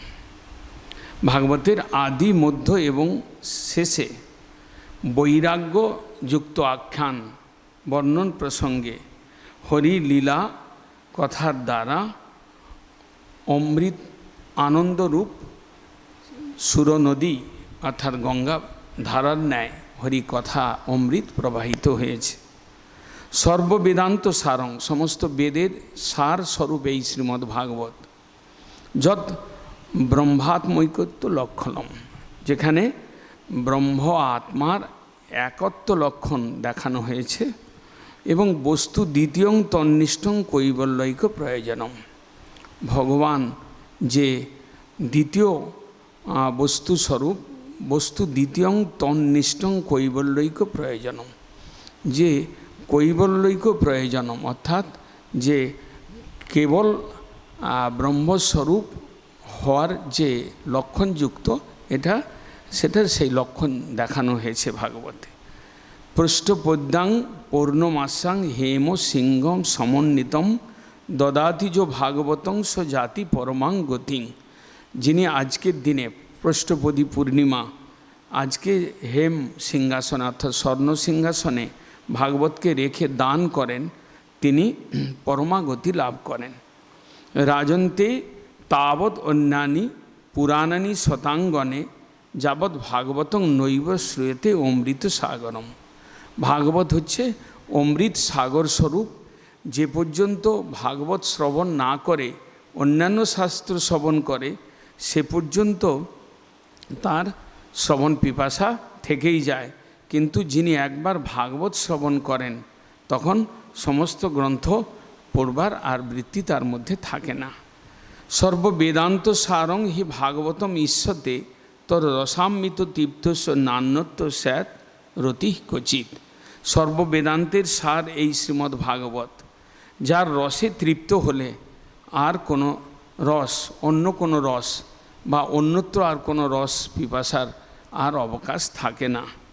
রসেতে সে তৃপ্তি লাভ করতে পারে।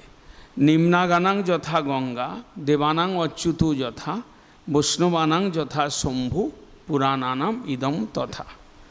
নিম্নগামী যে নদীগণের মধ্যে যেমন গঙ্গা শ্রেষ্ঠ, দেবগণের মধ্যে যেমন অচ্যুত কৃষ্ণ শ্রেষ্ঠ, বৈষ্ণবগণের মধ্যে যেমন শম্ভু শ্রেষ্ঠ, তেমনি পুরাণ সমূহের মধ্যে ভাগবত হচ্ছে শ্রেষ্ঠ পুরাণ, ভাগবত মহাপুরাণ। ক্ষেত্রানাঞ্চৈব সর্বেষাং যথা কাশী জনুত্তমা তথা পুরাণব্রাতানাং শ্রীমদ্ ভাগবতং দ্বিজা। ক্ষেত্র অর্থাৎ পুণ্যক্ষেত্র বা তীর্থক্ষেত্র স্বরূপ যেমন কাশী হচ্ছে উত্তম তীর্থ, তেমনি পুরাণের মধ্যে শ্রীমদ্ ভাগবত হচ্ছে শ্রেষ্ঠ। শ্রীমদ্ ভাগবতং পুরাণম অমলং যদ বৈষ্ণবানাং প্রিয়ং যস্মিন পারমহংসং একং অমলং জ্ঞানং পরং গীয়তে যত্র জ্ঞান বিজ্ঞান ভক্তি সহিতং নৈষ্কর্ম আবিষ্কৃতম তৎশৃণ্বন সুপঠন বিচারণ পর ভক্তা বিমুচ্ছেত নর। শ্রীমদ্ ভাগবত অমল পুরাণ, যার মধ্যে কেবল অমৃতে ভরা, যদ বৈষ্ণবানাং প্রিয়ম অর্থাৎ বৈষ্ণবগণের একমাত্র শাস্ত্র, যে শাস্ত্রেতে বিষ্ণু অর্থাৎ কৃষ্ণের মহিমা পুনঃ পুনঃ প্রতি পদে কীর্তিত হয়েছে, সেই ভাগবত বৈষ্ণবগণের একমাত্র প্রিয়। যস্মিন পারমহংসং একং অমলং জ্ঞানং পরং গীয়তে, যাতে যে গ্রন্থের মাধ্যমে পরমহংস জ্ঞান স্বরূপ অমল জ্ঞান, শ্রেষ্ঠ জ্ঞান কীর্তিত হয়েছে। যত্র জ্ঞান বিরাগ ভক্তি সহিতং নৈষ্কর্মম আবিষ্কৃতম, যে শাস্ত্রেতে জ্ঞান এবং বৈরাগ্য সহ ভক্তি যোগ আবিষ্কৃত হয়েছে, যার দ্বারা নৈষ্কর্মম আবিষ্কৃতম, যার দ্বারা কর্মের নিষ্কৃতি অর্থাৎ কর্মের থেকে উপরতি। একটা হচ্ছে নিষ্কাম কর্ম, যে কর্মেতে আমার নিজের ভোগের কোনো কামনা নেই, সেটা উত্তম। কিন্তু একটু আগেই বলা হলো যে যদি সেটা হরিকথাযুক্ত না হয়, সে কর্মেরও প্রশংসা ভাগবতে নেই। কিন্তু ভাগবতে এক নৈষ্কর্মের কথা আবিষ্কৃত হয়েছে, যার দ্বারা কর্মের উপরতি হয়, অর্থাৎ এই কর্মমার্গ থেকে আমরা সম্পূর্ণ মুক্তি লাভ করতে পারি। তৎশৃণ্বন সুপঠন বিচারণ পর ভক্তা বিমুচ্ছেদ নর। এই গ্রন্থের শ্রবণ পঠন এবং বিচারণের দ্বারা জীব পরাভক্তি লাভ করে মুক্তি লাভ করতে বিমুচ্যতে অর্থাৎ সংসার থেকে মুক্তি লাভ করতে সমর্থ। কস্মৈ যেন বিভাসিত অয়ম অতুল জ্ঞান প্রদীপ পুরা তদ্রূপেণ চ নারদায় মুনয়ে কৃষ্ণায় তদ্রূপিনা যোগীন্দ্রায় তদাত্মনাথ ভগবদ্রাতায় কারুণ্যত তৎশুদ্ধম বিমলম বিশকম অমৃতম সত্যং পরং ধীমহি।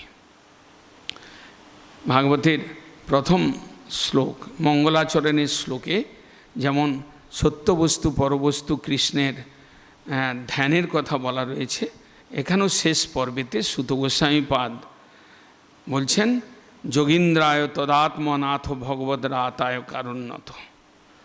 বলছেন যে করুণায় যে ভগবদ রাতায় কারুণ্যত, অর্থাৎ যোগীন্দ্র সুখদেব গোস্বামী, যাকে ব্রহ্মরাত বলা হয়, ব্রহ্মেতে যিনি লীন, তিনি কি করেছিলেন? ভগবদ রাতায় অর্থাৎ বিষ্ণু রাত স্বরূপ পরীক্ষিত, বিষ্ণু যাকে গর্ভেতে রক্ষা করেছিলেন। সুখদেব গোস্বামী ব্রহ্মরাত এবং পরীক্ষিত মহারাজ তিনি হচ্ছেন বিষ্ণুরাত। কৃপা করে সুখদেব গোস্বামী পরীক্ষিত মহারাজকে করুণায় এই গ্রন্থ শুনিয়েছিলেন। তৎশুদ্ধং বিমলং বিশোকম অমৃতম, এই শুদ্ধ বিমল এবং বিশোক এবং অমৃতময় যে কথা, কি সেই ভগবানের কথা, সেই ভগবানের কথাময় এই ভাগবত, এবং সেই ভাগবত জয়যুক্ত হোক এবং ভগবান যিনি সত্য বস্তু পরবস্তু তাকে আমরা ধ্যান করি। এই বলে সুত গোস্বামীপাদ বর্ণন শেষ পর্যায়ে বলছেন নমস্তস্মৈ ভগবতে বাসুদেবায় সাক্ষিণে জয়দং কৃপয়া কস্মৈ বাচসকসে মুমুক্ষবে। আমি সেই ভগবান বাসুদেব সর্বসাক্ষী তাকে প্রণাম করি, যিনি কৃপা করে এই গ্রন্থের অবতারণা করিয়েছেন। যোগীন্দ্রায় নমস্তস্মৈ সুকায় ব্রহ্মরূপিণে সংসার সর্প দষ্টং যো বিষ্ণুরাতম অমুমচত। আমি সেই যোগীন্দ্র সুখদেব গোস্বামীকে প্রণাম করি, যিনি সংসাররূপ সর্পগ্রস্ত বিষ্ণুরাত পরীক্ষিত মহারাজকে যিনি রক্ষা করেছিলেন, যিনি উদ্ধার করেছিলেন। সংসার সর্প বলছেন যে পরীক্ষিত মহারাজকে সর্পদংশন করেছিলেন তক্ষক। আমরাও এই সংসারে সংসার রূপ সর্পের দ্বারা গ্রস্ত, সংসার রূপ সর্পের দ্বারা যারা গ্রস্ত তারা এই ভাগবত কথা শ্রবণ করলে তারা মুক্ত হতে পারেন। ভবে ভবে যথা ভক্তি পাদয়স্তব জায়তে তথা কুরুষ্ব দেবেশ নাথ স্তগ্ন যত প্রভু। হে প্রভু, যেখানে যেখানে এই সংসারে কর্মফলে আমাকে আসতে হয়, ভবে ভবে যথা ভক্তি পাদয়স্তব জায়তে, যেখানে যেখানে তোমার ভক্তি থাকে সেখানেই যেন জন্ম লাভ করতে পারি, এবং তোমার ভক্তি লাভ করে যেখানে তোমার ভক্তি নেই সেই স্থানে যেন আমাদের জন্ম না হয়। নাম সংকীর্তনং যস্য সর্বপাপ প্রণাশনম প্রণাম দুঃখ স্থমনং স্তং নমামি হরিং পদম। লাস্টে নাম সংকীর্তন যার সর্বপাপ থেকে মুক্ত করতে সমর্থ, সেই দুঃখ সমন হরি তার পাদপদ্মতে প্রণাম করি। এই বলে সুত গোস্বামীপাদ ভাগবত শেষ করলেন। এই প্রসঙ্গে আমরা পূর্বে যে ভাগবত আমরা প্রথম থেকে আমরা যারা শ্রবণ করলাম, দশলক্ষণময় ভাগবত বলা হয়েছে। সুখদেব গোস্বামী তিনি দ্বিতীয় স্কন্ধে কথা উল্লেখ করেছেন, দশলক্ষণযুক্ত ভাগবত, স্বর্গ বিসর্গ স্থান উতি পোষণ মন্বন্তর কথা ঈশ কথা নিরোধ মুক্তি ও আশ্রয়। ভাগবত সমগ্র ভাগবতটি 10টা বিষয় বর্ণিত হয়েছে। স্বর্গ বিসর্গ অর্থাৎ সৃষ্টি, কারণ সৃষ্টি এবং কার্য সৃষ্টি, স্থান ভগবত ধাম, উতি পোষণ মন্বন্তর কথা ঈশ কথা অর্থাৎ ভগবানের অবতার কথা, ভগবানের ভক্তের চরিত্র কথা, পোষণ নিরোধ এবং যেখানে ভগবানের ভক্তির দ্বারা জীবের শ্রেষ্ঠ স্বরূপস্ফূর্তি, এবং মুক্তি অর্থাৎ সম্পূর্ণরূপে মুক্তির কথা যেখানে, এবং আশ্রয় বলতে সত্য পরবস্তুর চরণে অর্থাৎ কৃষ্ণের পাদপদ্ম আশ্রয়। এই জন্য মুক্তিকে স্থানে স্থানে শাস্ত্রকারগণ নবম পদার্থ বলেছেন। যেহেতু দশম পদার্থ ভাগবতে আশ্রয় এবং নবম পদার্থ হচ্ছে মুক্তি বলা হয়েছে। আশ্রয় মানে প্রেম ভক্তি, আশ্রয় মানে ভগবানের পাদ পদ্মের ধ্যান, এটা বলা হয়েছে। ভাগবত স্বয়ং কৃষ্ণ বিগ্রহ, শব্দরূপী হলেও ইনি স্বয়ং কৃষ্ণ বিগ্রহ স্বরূপ। তাই সনাতন গোস্বামীপাদ বলেছেন যে শ্রীকৃষ্ণ পরিবর্তিত।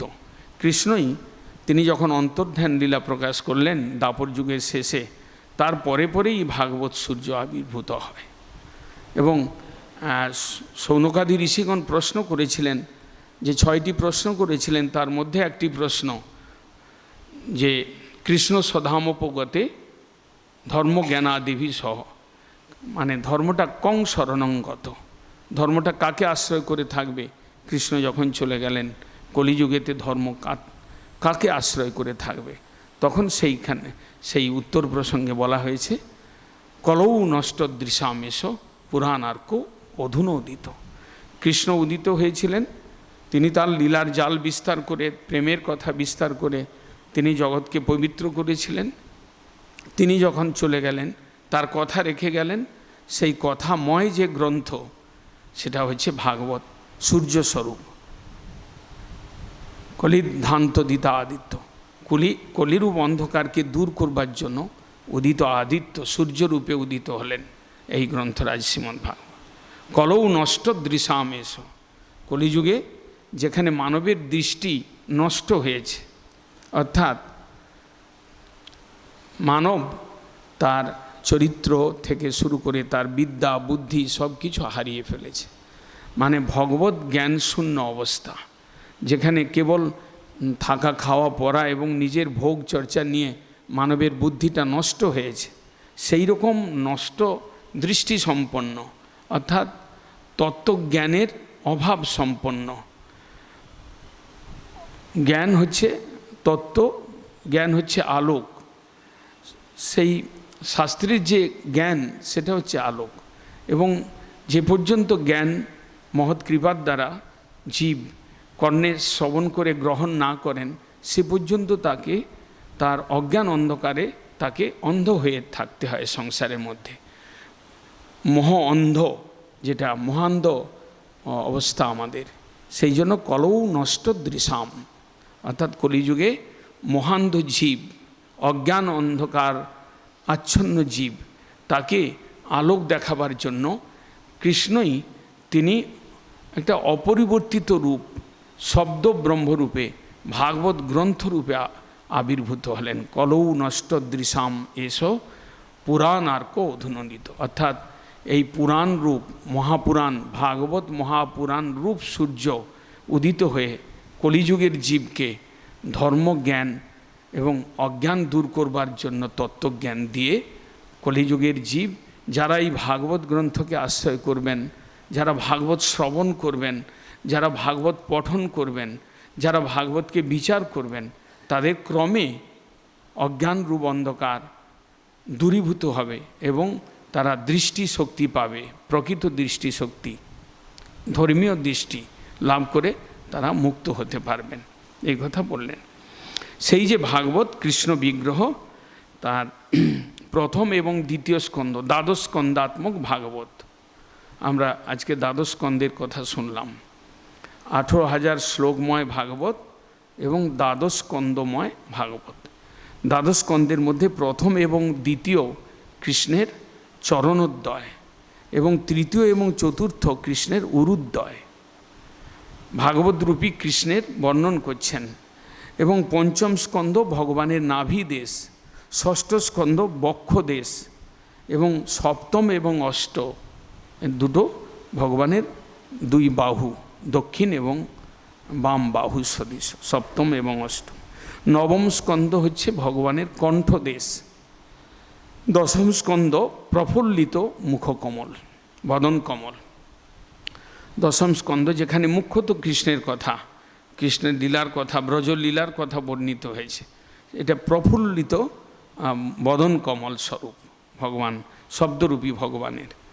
আর বলছেন একাদশ স্কন্ধ কপল, ললাট, এবং দ্বাদশ স্কন্ধ হচ্ছে মস্তক, উপরিভাগ, মস্তকের উপরিভাগ।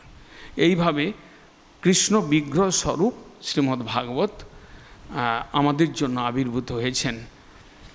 শ্রী চৈতন্যদেব তিনি ভাগবত শ্রবণ লীলা করেছেন, আমরা তার লীলায় দেখতে পাই।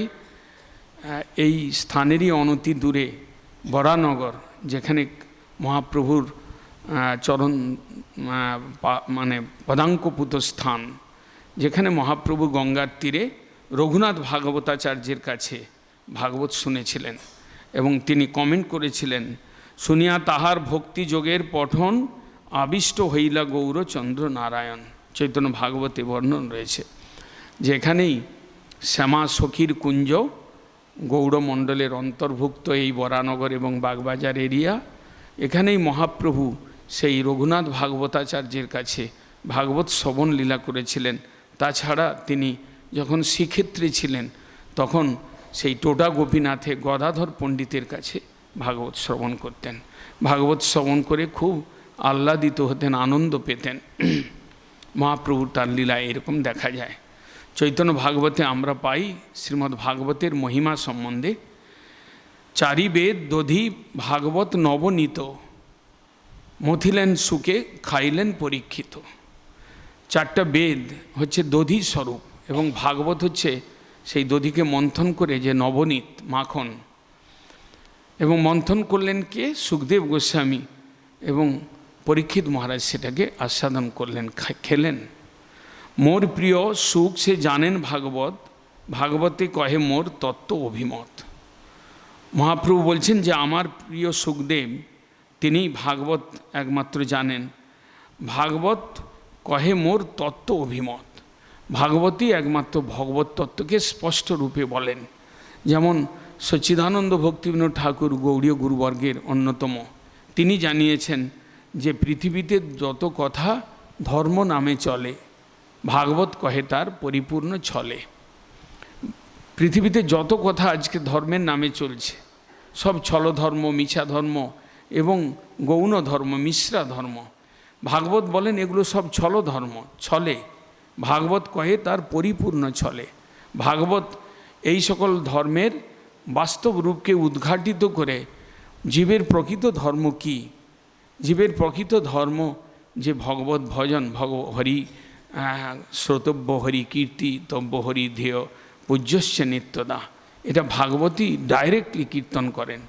অন্য গ্রন্থে যত পুরাণ রয়েছে, অষ্টাদশ পুরাণ এবং অন্যান্য আরও 18টি উপপুরাণ রয়েছে, বেদের থেকে বেদান্ত, তার থেকে উপনিষদ, উপনিষদ থেকে পুরাণ এসেছে। সেই পুরাণের শেষ পর্যায়ে এই ভাগবত মহাপুরাণ সৃষ্টি হয়েছিল এবং সৃষ্টির কথা আমরা প্রথম দিনই শ্রবণ করেছি। ভাগবত হচ্ছেন এই রকম যে সমস্ত পুরাণের সার এবং যে পুরাণের মধ্যে হরিভক্তির কথা স্পষ্টভাবে বর্ণন হয়েছে এবং অন্যান্য যে সকল ধর্ম নিয়ে মানব মাতামাতি করে, সেগুলো সংসার ধর্ম আদি, বর্ণাশ্রম ধর্ম আদি, সেগুলো ছলধর্ম, মিশ্র ধর্ম। ভাগবত এটা বলেন, হরি সেবক সেবন ধর্মপর, হরির সেবা এবং হরির সেবকের সেবাই হচ্ছে পরম ধর্ম, এটা ভাগবত বলেন। মুই মোর দাস আর গ্রন্থ ভাগবতে, যার ভেদ আছে তার নাশ ভালো মতে। মহাপ্রভু কোনো সময় বলছেন যে আমি এবং আমার দাস, ভগবান এবং তার দাস এবং তার সম্বন্ধীয় গ্রন্থ যে ভাগবত, এই তিনের মধ্যে যারা ভেদ দেখেন, ভগবান, ভগবানের ভক্ত এবং ভগবানের গ্রন্থ ভাগবত, এই তিনের মধ্যে যিনি ভেদ দেখেন তিনি নিশ্চয়ই বিনাশপ্রাপ্ত হন, তার কপালে দুঃখ দেখা যায়। ভাগবত নবনীত স্বরূপ, এ কথাটা পূর্বেও ভাগবতের মঙ্গলাচরণের 3য় শ্লোকে বলা হয়েছে যে বেদের মন্থন করে যে ভাগবত এসেছে, নিগম কল্পতরুর গলিতং ফলং সুখমুখাদ অমৃত দ্রব সংযুতম পিবত ভাগবতম রসম আলয়ম মুহুরহ রসিকা ভবি ভাবুকা। ভাগবতের মঙ্গলাচরণের 3য় শ্লোকে, প্রথম শ্লোকে মঙ্গলাচরণ, বস্তু নির্দেশ রূপ মঙ্গলাচরণ, তারপরে ভাগবতে যে ধর্ম বর্ণিত হয়েছে সেই সম্বন্ধে 2য় শ্লোক এবং 3য় শ্লোকে প্রয়োজন বা আশীর্বাদ স্বরূপ শ্লোক। নিগম কল্পতরুর গলিতং ফলম, অর্থাৎ নিগম বা বেদ রূপ যে কল্পতরু, কল্পবৃক্ষ, যে বৃক্ষের সেবা করলে আমরা আনন্দরূপ ধন পেতে পারি, তাকে বলা হচ্ছে কল্পবৃক্ষ, সর্বশ্রেষ্ঠ বস্তু দাতা। নিগম কল্পতরুর গলিতং ফলম, সেই নিগম বেদরূপ বৃক্ষের, কল্পবৃক্ষের প্রপক্ষ ফল হচ্ছে এই শ্রীমদ্ ভাগবত। গলিতং ফলম অর্থাৎ যে ফল পরিপক্ক, গাছেই পাকা, যে ফলের ত্বক এবং ওষ্টি আঁঠি শূন্য, অর্থাৎ রসালো ফল। গলিতং ফলং সুকমুখাদ অমৃত দ্রব সংযুতম, সুখদেবের আর মুখ নিঃসৃত হওয়াতে সুখদেবের মুখের অমৃত সেই কথার মধ্যে সংযোজিত হয়েছে। সুখদেব যিনি প্রকৃতপক্ষে যিনি নির্মুক্ত পুরুষ, সুখদেব যিনি হচ্ছেন নিরাগ বক্তা, সুখদেব যিনি হচ্ছেন হরি গুণাকৃষ্টমতি, সুখদেব বাদরায়ণী ভাগবতে বলা হয়েছে। সেই পরম ভাগবত সুখদেবের মুখে আস্বাদিত হয়েছে এই ভাগবত। নিগম কল্পতরুর গলিতং ফলম সুকমুখাদ অমৃত দব সংযুতম পিবত ভাগবতম রসম আলয়ম। মহাজনগণ বলছেন এই ভাগবত এই রসের আলয়, সমস্ত রসের আলয়। আমরা সংসারে যে রস নিয়ে মত্ত রয়েছে এগুলো জড় রস, এগুলো তুচ্ছ রস, এগুলো হেয় রস। ভগবত কথারূপ যে অমৃত রস, সেই অমৃত রস ভরা এই যে ভাগবত, এটা তোমরা পান করো। পিবত ভাগবতম রসম আলয়ম, রসের আনন্দ রসের আলয় নিদান স্বরূপ এই ভাগবত রস, এটাকে পান করুন। পিবত ভাগবতম রসম আলয়ম মুহুরহ রসিকা ভুবি ভাবুকা। সর্বক্ষণ রসিকগণ, যারা ভাবুকগণ, যারা পরম ভক্ত, তারা কি করেন? মুহুরহ, তারা মুহুর্মুহু এই রস পান করতে থাকেন। সেই ভাগবত রস আমরা আজকে যৎ সামান্য 7 দিন ধরে আমরা শ্রবণ বা কীর্তন করবার সুযোগ পেয়েছি। যারা ফিজিক্যালি এখানে থেকে শুনেছেন বা যারা অনলাইনে ভাগবত কথা শুনছেন, সমস্ত শ্রোতাগণের চরণ বন্দনা করে আমি এখানে ভাগবত কথা শেষ করছি। বাঞ্ছা কল্পতরুভ্যস্য কৃপা সিন্ধু ভয়েবচ পতিতানাং পাবনেভ্যো।